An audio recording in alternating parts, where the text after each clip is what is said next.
Hey, hello, welcome back. This is part 2 of our Cracking the F chord video series. No messing about today, let's get right on it. In the last video we took a simple 3-note chord shape and we put it to work in a chord progression, and we played single notes one at a time to make the notes sound really clean and really clear.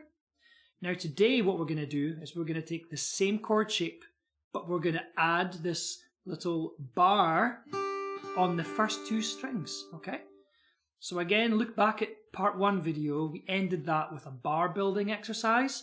If you've been working on that, then this should be a little bit easier. So the first thing we're going to do today is we're going to use this 3-note chord, and we're going to put your first finger on the first 2 strings on fret 1 like this.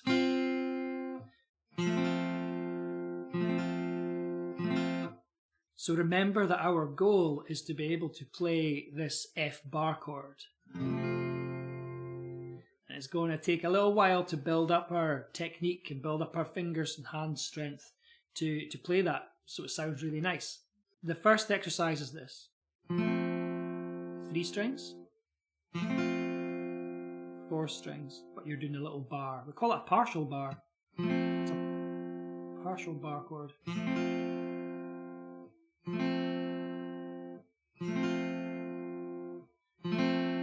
So what I'm doing is I'm just repeating this over and over. I'm doing the 3-note F, and then I'm trying the 4-note F.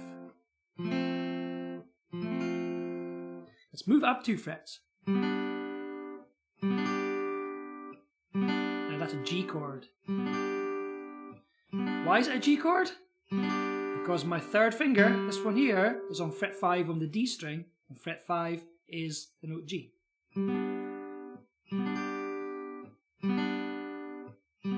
Let's go to fret 7 now. This is an A chord.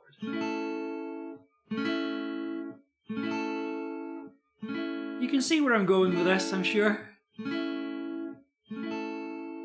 If you want to get good at learning your chord names, I really recommend learning the notes on the D string for these shapes. I've put together a PDF that has the chord diagrams and the neck diagram. The neck diagram has all the notes on the D string, so I've put that up on Patreon now. So for only £1 a month, you could subscribe to my Patreon and you'll get access to those materials. Now what I want to do is hold the chord shape with the partial bar, and we want to pick those strings one at a time. We want to really hear nice, clean and clear sounding notes. And you'll know you've done it right because it'll sound good. If it doesn't sound good, let's say I'm playing this bar here. Listen to this if I play it one at a time.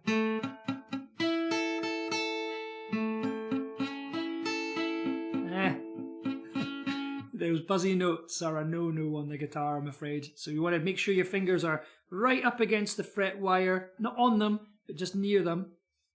And then you're using your fingertips for the 4th string and the 3rd string.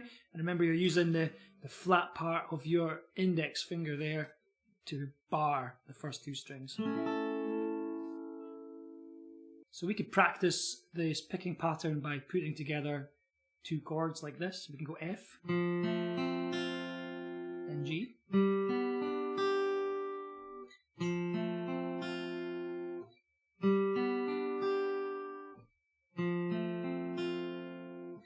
what does that sound like? I'm thinking Dreams by Fleetwood Mac.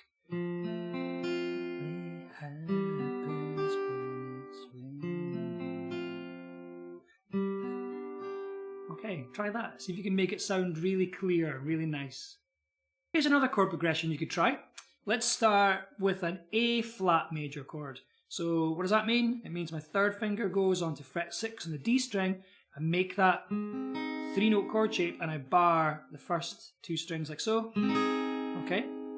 Let's go from there. So that's fret 6 on my so that's fret 6 on my 3rd finger. And then let's move up to fret 9 on my 3rd finger. That'll give us a B chord. Then fret 11, it's a D flat, and then back to A flat on fret 6 with my 3rd finger.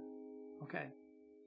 This is a chord progression that you should recognise if you like anything by Steve Cropper. Let's see if you can recognise this one. 1, 2, 3, 4. 2, 3, 4. 2, 3, 4. 2, 3, 4. 1, 2, 3, 4. Ba-da-ba-ba-da-ba-da-ba. Ba-da-ba-ba-da-ba-da-ba. Ba-da-ba-ba-da-ba-da-ba. Ba-da-ba-ba-da-ba-da-ba. Can you name that song? Stick it in the comments. Now, the last thing I want you to try with this, it's a slight upgrade. We're going to take your chord shape, like so. I'm still playing that A flat. Take your third finger, move it up a string to the fifth string, and then put your fourth finger on the D string, where your third finger just came from.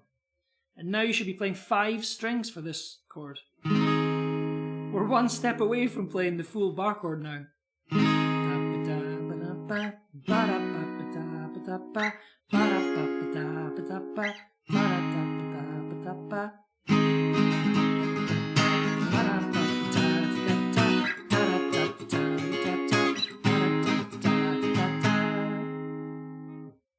So that's all I've got for you today for this part of the Cracking the F Chord series.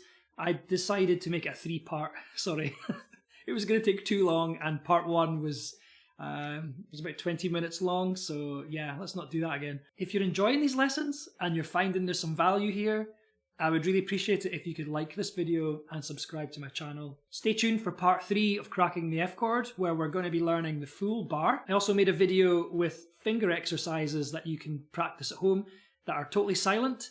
The first one you can play without a guitar. The other 2 you can do on your guitar, and I would totally recommend give them a try because they look easy, but they're not. So you're going to learn something new there, I hope. And I'll put that up on the screen now as well. Okay. Thank you very much for watching. Take care.